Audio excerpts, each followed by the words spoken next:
Have you ever viewed something and said, that's a mess, they should tear it down? Or on the other hand said, that is really cool, they should try and save it?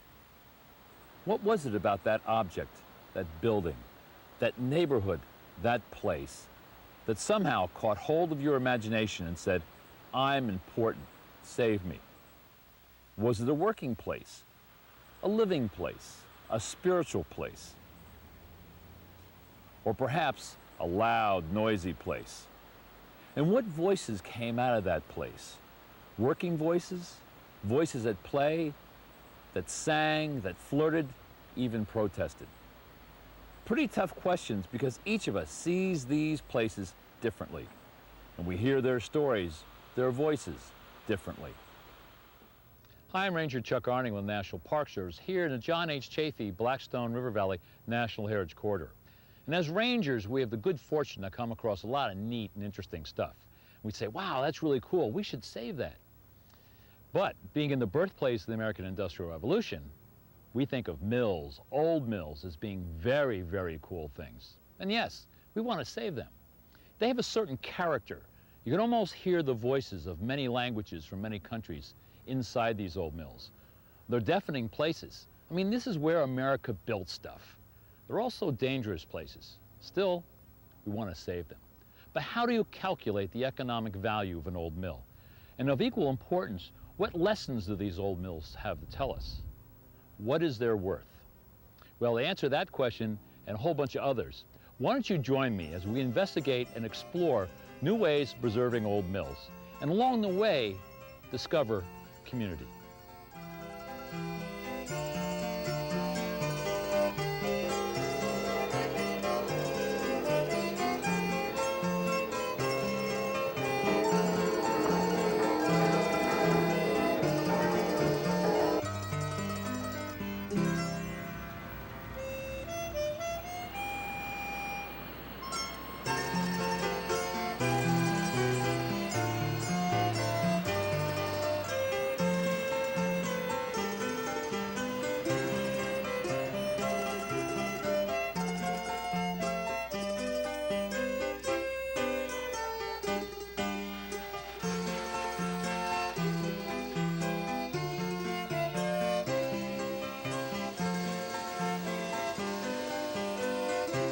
Mills are really tough items to save. They're usually big, I mean really big. They usually sit on prime real estate, very valuable real estate. They're usually situated by a stream or a river, making the land far more valuable than a mill itself. And what about those mills that are no longer there, destroyed by fire, neglect, even purposely torn down to avoid taxes? The hidden mills. Mills still with stories and voices, but so very hard to find. How do we save those mills? And why should we even try? Well, some folks from Chepachet have some ideas on just why and how. Well, we're here with Professor Pat Malone from Brown University at the lower privilege site here in Chepachet, along the Chepachet River. And today we see just a few of the ruins left of this mill, but there's a tremendous story that goes back with this site here along the river. Here at this site, we had industrial development, probably even in the 18th century. There may even have been a forge at this area as an early use of water power. But the textile industry comes into this site, as far as we know, around 1814 with something called the Union Mill. Mm-hmm.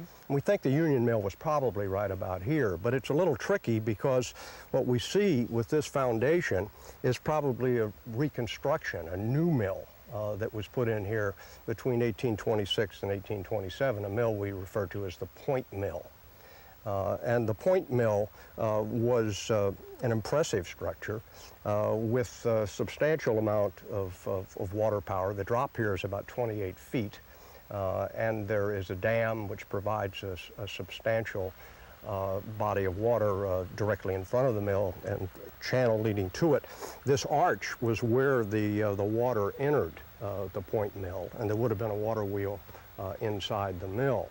But there's expansion here in the period between 1848 and 1855, which is after they put in two major reservoirs upstream on the Chepachet, they add a wheel pit with a separate wheel house, which is over here in the woods. And we can still see that pit. And there was a substantial breast wheel, and it provided enough power not only for the point mill itself, they probably got rid of this original wheel, but also for an expanded mule spinning wing, which went off the back of this building. What did they specialize here? Was it mostly cotton textiles or woolens? Or? This is an area where they do both cotton and woolen. And woolens comes in here just before the Civil War at the middle privilege. Woolens are really significant because of the Civil War and demand for uniforms. But Chepachet is able to continue in business producing various types of woolen fabric, competing with larger mills because woolens is kind of a specialty run. Most of the expansion in the 1870s and 1880s takes place at the upper and middle privilege. Although the ownership here combines mills on the upper privilege with this particular site. This site is kind of left to get along with what it had. And it doesn't really get the investment and capital that would have been necessary to turn this into a really efficient site. We, for instance, see no evidence that they ever went to a turbine here. The other thing that happens here is that all of the sites in Chepachet are hurt by the failure to enlarge the reservoirs. There was a proposal in 1871 to build much larger reservoirs, which would have provided much better year-round flow. The problem here is that even with the early reservoirs, in the summer there's very little water. If they'd had reservoirs that could have stored water in the winter and the spring and then used it in the summer, they would have been much better off. The reservoirs that they had were inadequate. When the effort in 1871 to build these larger reservoirs fails, that dooms Chepachet. They try to get by with some expansion based on steam power, but they really needed the great reservoirs. And this particular site ends up with very little production by the 1880s. And in 1889 to 1890, there's a fire that destroys this site. And the fire has left us the stone foundations so that we can tell a great deal about the particular structure of the mill. We also have insurance drawings and maps that show this site. And it's a very good place, I think, to interpret industrial development and industrial decline. You were part of a team that was out here studying this site, and what is some of the future of this site that has such a wonderful past? What are we looking for in the future now? Well, I think the thing that we need to do is to open this site to the public, to provide good walkways to it, interpretive signage, to clean some of the vegetation away so that we can see the foundations. This time of year, as you can see, there's a lot of vegetation covering the site. Actually, in the fall and winter and spring, it's much more visible. And I think that people would really appreciate interpretive signage that would explain what they're looking at. And since we have both the wheel pit and the foundations of the mill and the wing, this is a very good site for public interpretation. So I think that we can do a really fine job here of explaining how a water-powered mill worked, how water was brought to the mill, the relationship of the dam to the mill and the wheelhouse, the tail race. We can explain water power development probably better without the building in place. And that's kind of an irony. We'd like to have the whole building, but with this foundation, it opens up an opportunity for really effective explanation of water power. We've moved a little further along the trail here and headed a little downstream along the Chepachet River. And with me now is another one of our wonderful resources, local historian Edna Kent. Now, Edna, people today, they come to Chepachet and they're enjoying all the wonderful shopping opportunities, but many of them are driving right past and not realizing there's a wonderful amount of industrial history here as well. Tell us a little bit about that early industrialization here along the Chepachet River. Well, you're so right, Kevin. this area, where we're standing right now, is an extension of Point Lane, and that would have come right directly down from the main street at the old stone mill that still stands today. But what people don't realize is there was a whole settlement down here. And then if we step back into the late 1700s, we had the fulling mill, and that's where we're standing now, and because of the foliage you can't see from here, but over in here there is a foundation, and that was the early fulling mill. William Gadcombe is the name associated with that fulling mill. He drowned in the river in the early 1790s, and his widow then took over the running of the fulling mill until 1800. And at that time, I believe then that operation folded. So 1800 was probably the end time for this particular site. Now, for the folks who don't know, what is a fulling mill? What would they do at that place? It would have been a boiling process, so to speak, where they would have brought the wool, made it fatter, made the fibers fatter, so that it would have been a thicker material, as you might find in coats. Oh, very interesting. Yes. How do you try to preserve these stories that have been overlooked, or in many cases, you just have these little pieces that are left, and I know that's one of your struggles. It is a struggle. Wherever I have the opportunity to find material, it's sort of like putting a giant puzzle together. These puzzle pieces come from all over, whether it be from insurance records or from maps, the study of maps with a magnifier, old newspaper clippings, something out of someone's scrapbook that is covered with ages and ages of dust.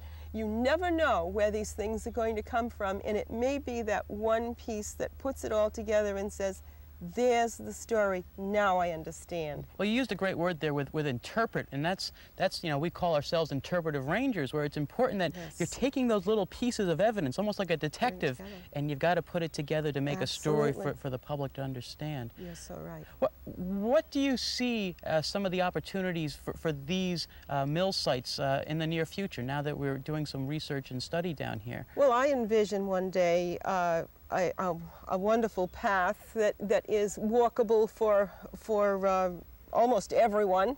Hopefully even for handicapped. Mm-hmm.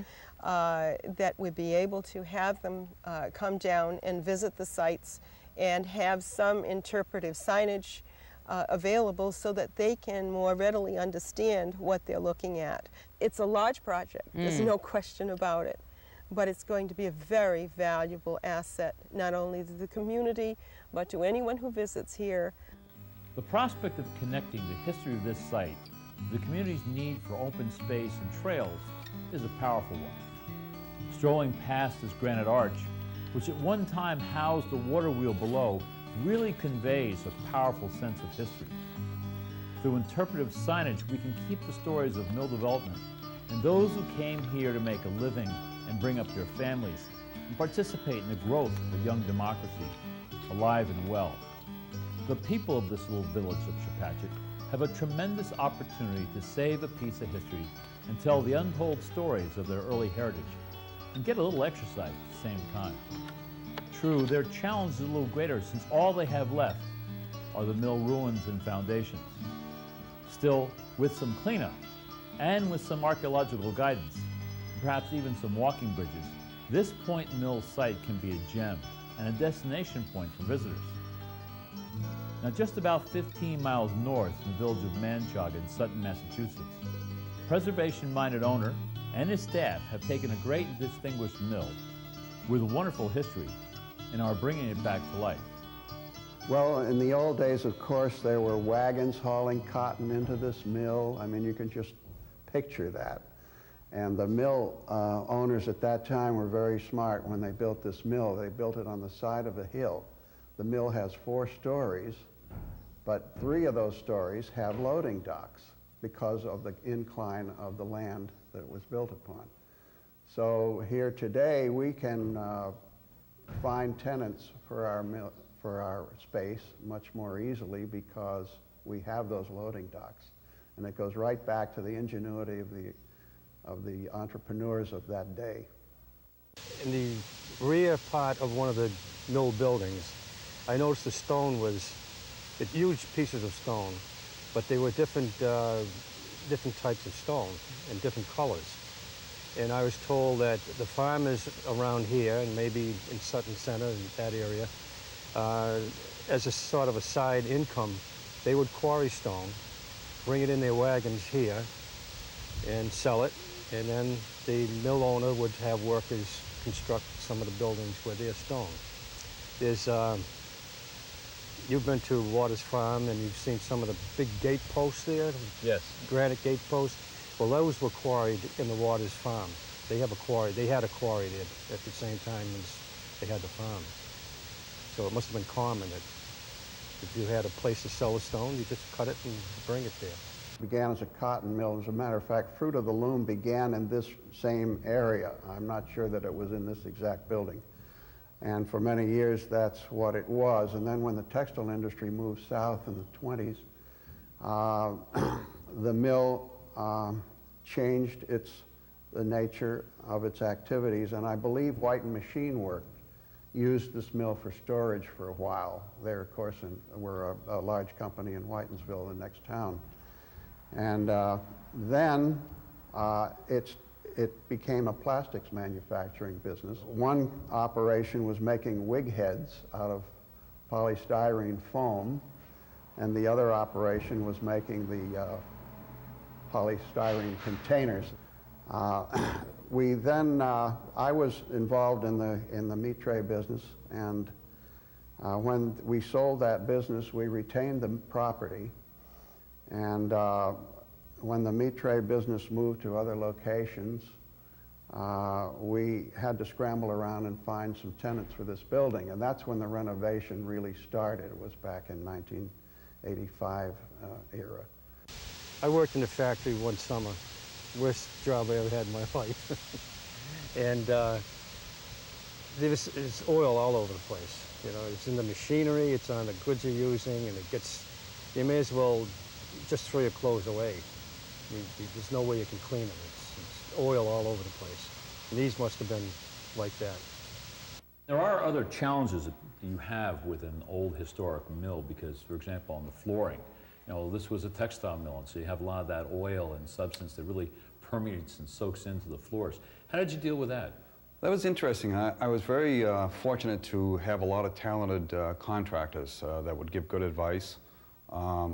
And we realized that to attract retail or high-tech companies that are in the office atmosphere, you've got to try to maintain a clean environment. And there was really no easy way to resolve an oil-soaked floor. The best thing we could do is see how we could protect that from emanating through onto carpeting or anything else that might happen.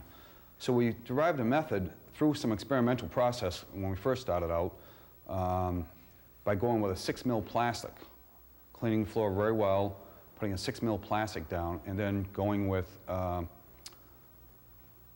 inch tongue and groove plywood, screwing it down to make it very secure, taking out that old squeak and bumps. You can't get rid of all the levelness that do all the levelness you like, but in doing that process, it has allowed us to build walls where the oil doesn't pass up through. It allows us to give a smooth operation for people to walk on, and also still transport items that are of substantial weight. Obviously, the old soil floors could handle 2,000 to 3,000 pound transportation of units, but with plywood putting on top of that, now that brings you back to about the 1,000 pound level, without putting any kind of steel plating involved.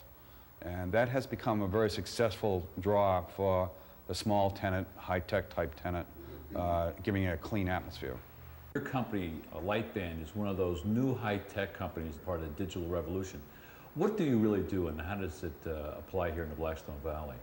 Lightband is a company that provides high-speed internet access to the corporate world. We do a lot of commercial connectivity, and our connectivity, our main focus is on an international marketplace, so that we tie to a satellite company, which is a couple miles away from here, and we beam internet access over to other countries, primarily in the African continent right now. So this is really cutting-edge new technology you're involved with. Yes, it is. It's a connectivity that they have a lot of funneling going on. All their circuits over there are jammed full. So by coming here to the United States, we still have capacity. And if they take it through the satellite to us, they don't see and experience that latency in the network. Why did you come to an old historic mill like the one here in Manchester? Two reasons. The first reason is we're right down the street from the Earth station in which we tie to. And the second reason is economics. In order for us to maintain and be able to be a viable player in the market, we have to watch all our costs. And another reason for being here is because of the cost. It's a lot more efficient to be here than, say, downtown Boston, price-wise. We have plenty of space here to grow. It's cheap enough for us to be able to stay here, and everything we do, we monitor and maintain out of this facility. We don't have to have people all over the world to monitor and maintain the network. It can all be done from this facility. That's pretty amazing that you can run such a worldwide company from a small mill here in the Blackstone Valley. It's technology. The technology today allows us to do a lot of different things because of the speed of the network, and it keeps us from having to go to places. We can do it all from here, from this one location. Our main product is what we call melt and pour. It's a simple candle kit that's designed to refill a glass jar when you burn the candle out of it, or if you buy these exotic type candle holders from stores, or you want to just put it in a pickle jar or a can or anything. You can make a candle from anything, and these serve that purpose. They have all the equipment that you need, all the wicks, even a bag to melt the wax in so you don't have to dirty your pans. You just pour the wax right out of the bag into your container. Well, we supply this to about 300 craft supply stores all over the United States, and we've built, as you can see, our factory around that premise, and now with this facility we'll be able to manufacture approximately 30 dozen of these every day, and that's going to be the core of what we do. Our intention in our store is to have perhaps the most unique fragrance shop, if you will, rather than a candle shop in all of New England. One of the things that is going to be unique about our store is that all of our candles will be made in an appropriate container, that if it's a kitchen type of candle, it'll be in a container that you would put and look appropriate in a kitchen. The same thing with a bath or your living room or whatever. Since I live in Douglas, I thought of this mill, and I didn't know whether they was renting anything, and I come here and I met Neil. And their offers were so attractive in the rent and what they would do for us in making our facility what we wanted it to be, that it essentially was a deal we couldn't refuse. And so we now have 2,880 square foot in this facility. That's not large, but for us it's all we're going to need for a long time.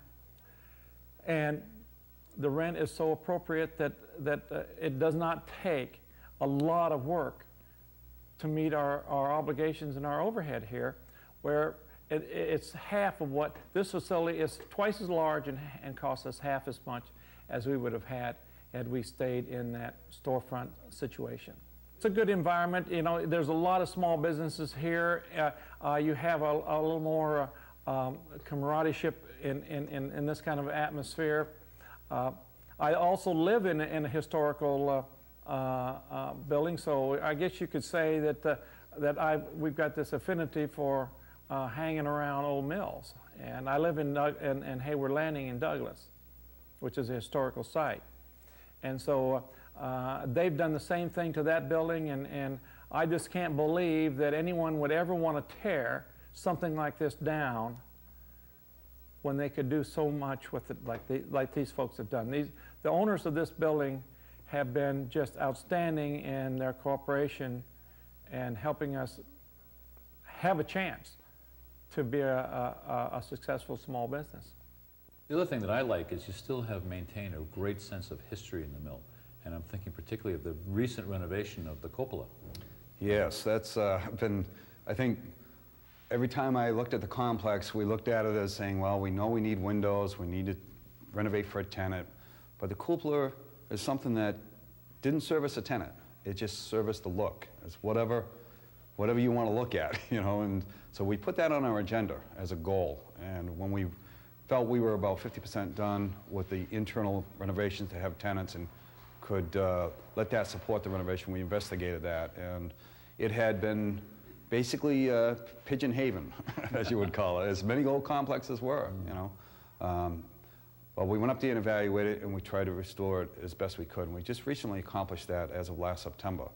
And we're very proud of it because we did all the repairs that were necessary for the roof part of it, and then to try to restore the cupola itself, which was a bell tower concept back in the old days for fire, and with a bell in there. The bell is no longer there, but the concept and the design looked, and we were all done with it. And I looked up there one night and said, you know, that would look great lit. And so we added a light to it. And that's been the conversation piece for the last 6 to 8 months now about how well that looks from a distance. It's commonly known here that many of them were French Canadians, although not exclusively. There are a good portion of them, I'd say, were French Canadians. And that shows up in a lot of the records we have at the Historical Society Museum. In some of the pictures we have one picture of a baseball team back in 1920 or something like that. And the people are identified, and they're all French. So it's another example of the French Canadians being in this part of Sutton. I had an uncle who died around 1908, and he was 7 years old, and he had diphtheria. So when I ran across these records that show doctors being paid for taking care of diphtheria patients, it attracted my attention. And the majority of them, well, all the records were from Manchon, and the majority of them were French Canadians. And the town paid their bills for some reason. I don't know. Some of the bills come from this building right over here, the Manchon store. And I was looking at one today while we were at the museum, and it wasn't just medicine they were being paid, it was their food too. So whatever their needs were, they were taken care of. And the doctor bills were paid as well. And one of the doctors was Dr. Pierre Coulard, and he's French-Canadian. And we have a lot of his bills, and in a lot of the cases, it's for diphtheria patients. And most of them died. Oh, really? And most of them were children. Well, this has been Ranger Chuck Arning with the National Park Service here in the John H. Chafee Blackstone River Valley National Heritage Corridor. We're here at the Fisherville Mill site in Grafton, Massachusetts. And our story of mill preservation is not just about preserving the bricks and mortar.